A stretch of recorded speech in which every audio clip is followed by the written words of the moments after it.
Lucknow Charbagh railway station पर हम लोग पहुँचे हैं इस समय। देखिए कितनी बढ़िया लाइटें हैं, कभी नीली होती हैं कभी लाल होती हैं। स्टेशन जगमगा रहा है।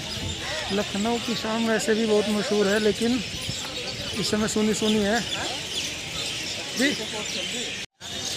ये देखिए जो बिल्डिंग्स है बार बार रंग बदलती हैं, कभी ग्रीन कलर की, कभी ब्लू कलर की, कभी रेड कलर की।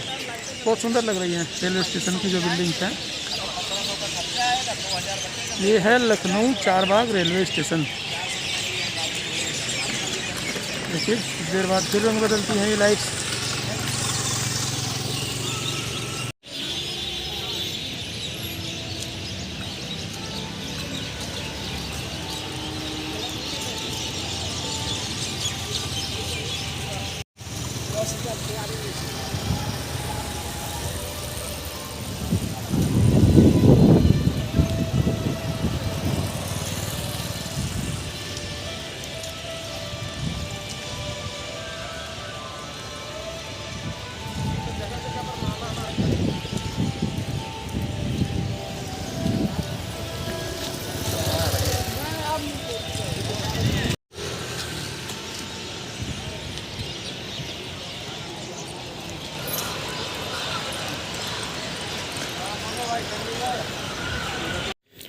इस पैंडमिक में ये मेरी जो यात्रा थी एक मजबूरी थी।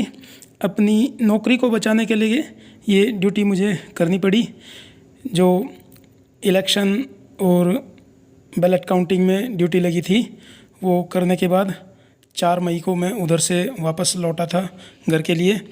तो नौकरी के लिए यात्रा करनी पड़ी मजबूरी में, लेकिन लोग इस समय स्टेशन पर बहुत कम दिखाई दे रहे हैं। केवल बहुत ज़्यादा ज़रूरी आवश्यकता वाले लोग ही घर से निकले हैं, या फिर हम जैसे लोग जो ड्यूटी करके निकले हैं।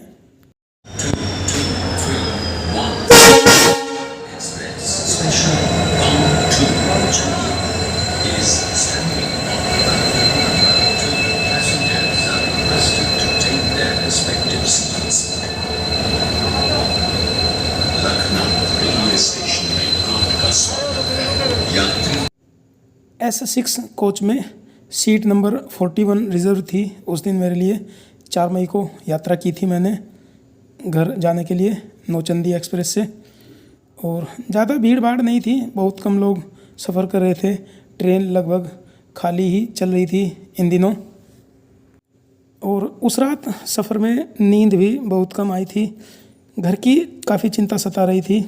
भाभी जी एडमिट थी, बार बार उन्हीं के बारे में सोच रहा था, पता नहीं उनकी हालत कैसी होगी।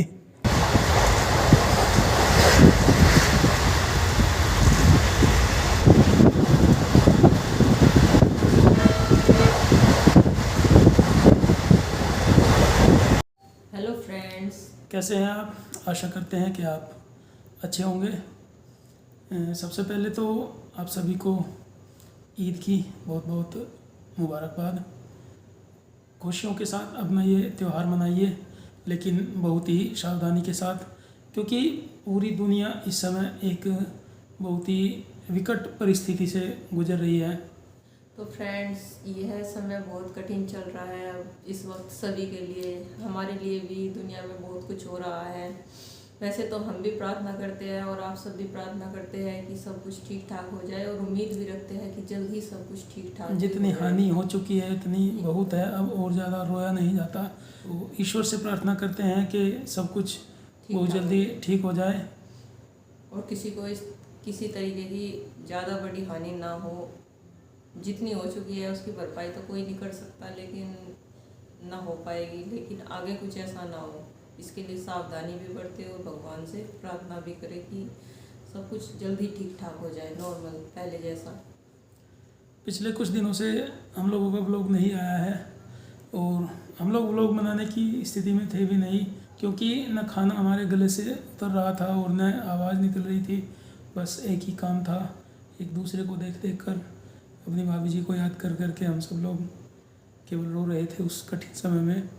बहुत हंसमुख थी हमारी दीदी, सभी से बहुत प्यार करती थी, सबके साथ हंसती थी, बोलती थी, सभी के दुख में सबसे पहले शामिल होती थी।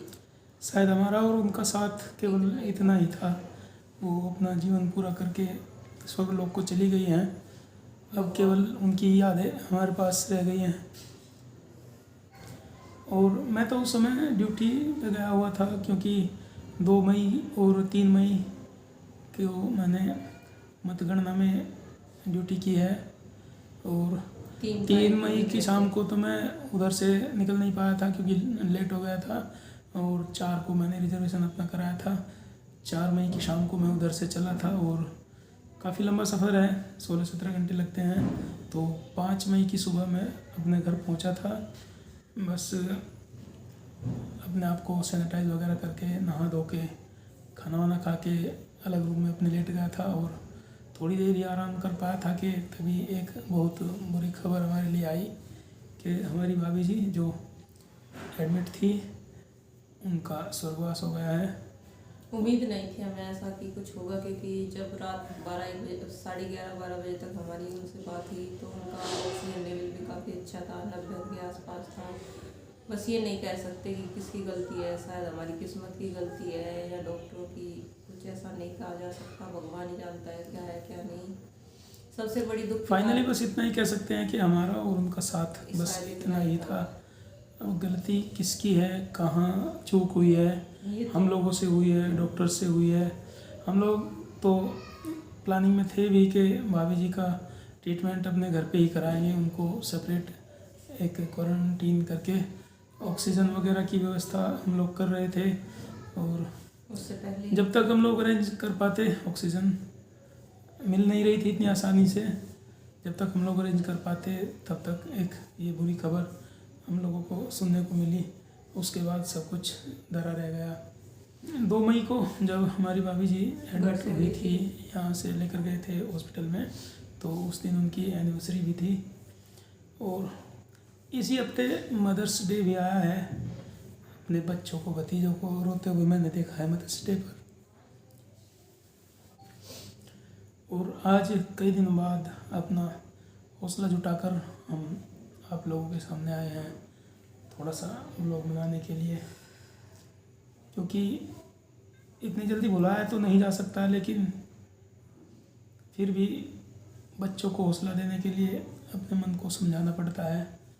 क्योंकि हम लोग अगर बच्चों के सामने अपना मन भारी करेंगे तो बच्चे और ज़्यादा दुखी होंगे।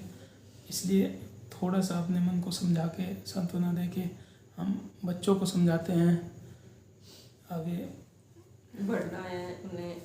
वैसे हम उनकी पूर्ति तो नहीं कर सकते हैं, वे भूली भी नहीं जाएगी, क्योंकि वे बहुत अच्छी थी। और किसी भी त्यौहार हो, कुछ फंक्शन हो, सबसे पहले आ जाती थी वे। सबसे पहले हर चीज़ का उन्हें बहुत शौक़ था, पूजा पाठ का, सजने संवरने का। उनके जितना शौक़ शायद ही हम में से किसी को हो।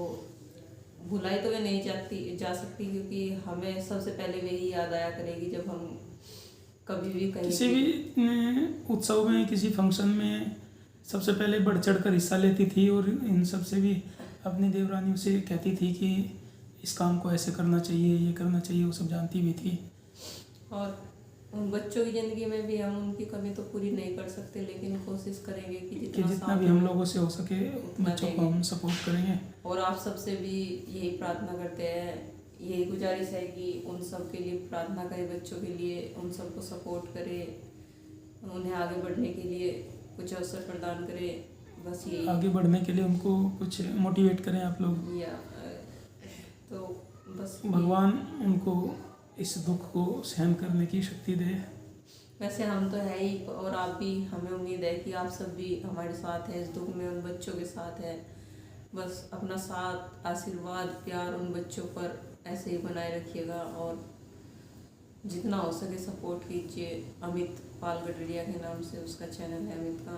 तो अब तक हमने वैसे उसके चैनल का कोई ऐसा प्रमोशन नहीं किया था, लेकिन अब स्थिति ऐसी आ गई है, क्योंकि वो घर का बड़ा है लड़का, उसके कंधों पर बहुत सारी जिम्मेदारियां हैं, और रोजगार के भी कोई ऐसे चांस खास साधन नहीं है उनके पास। भैया हमारे भैया और भाभी किसी तरह से अपना परिवार चला रहे थे, लेकिन इस समय बड़ा संकट में आ गए हैं। भैया भी अपने आप को संभाल नहीं पा रहे हैं। हम बहुत तरीके से उनको समझाते हैं। उनका भी, उन्होंने तो अपना जीवन साथी खोया है। सब अपनी ज़िंदगी में थोड़ा आगे बढ़ जाएंगे, बच्चे भी, हम भी, लेकिन वे तो वहीं रुक छोड़कर रह गए हैं भाई साहब तो जो है हमारे, ये तो बहुत प्यार था जितना उनके प्रेम बीच। उन दोनों में था कि 8 भाई हैं हम, 3 भाई हम, अनिल सुनील में, 4 हमारे चाचा जी के लड़के हैं और एक हमारे ताऊ जी के लड़के सतीश हैं जिनकी वाइफ एक्सपायर हुई है। तो 8 भाइयों में मुझे लगता है शायद उनके जितना प्रेम नहीं होगा किसी भी दंपति में। और या फिर इसलिए कह दिए कि उन्होंने बहुत टाइम एक साथ गुजार भी लिया है अपने साथ, एक दूसरे को समझने में इतना टाइम बहुत होता है।